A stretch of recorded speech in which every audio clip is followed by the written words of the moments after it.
We knew he wouldn't go down without a fight, and it has paid off, at least for now. Today, all eyes were on the return of Scarborough councillor Jim Karygiannis to City Council after he was dramatically ousted 3 weeks ago. His reinstatement coming after the release of this 13-page court ruling. A serious, unsmiling Jim Karygiannis returned to City Hall today and took his seat in council, a seat that was about to be declared vacant.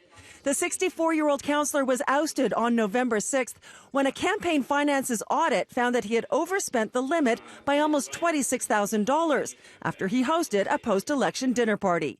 But Justice Jay Chalmers found in his ruling that Mr. Karygiannis had acted in good faith when he submitted his expenses and accepted the Ward 22 councillor's claim that there had been a clerical error.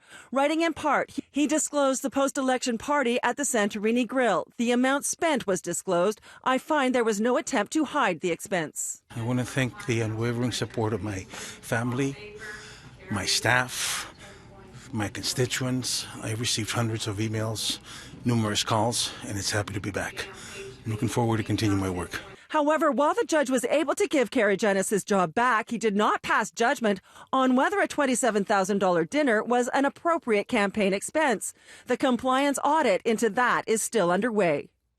I think elections have to be fair in our city, and I'm concerned that Mr. Karygiannis had an unfair advantage, and so that's why this started. Adam Cllr is a close observer of City Hall proceedings who asked for the audit into Karygiannis' finances in the first place.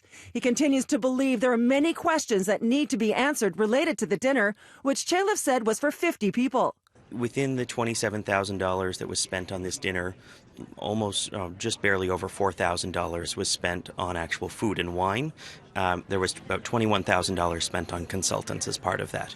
Impropriety or not, some other councillors feel there should be changes made to Ontario's Municipal Elections Act to prevent such an extreme automatic penalty as happened here. You just lose your role as councillor, and then after the fact you get to appeal. I believe that there should be part of the process where you're able to appeal before one is removed from office. But Adam Cllr, who famously brought down Rob Ford in 2012 for breaching conflict of interest rules, says the system works exactly as it should. There has to be a harsh penalty if they cheat, if they do not tell the truth. And you're still convinced that he was cheating?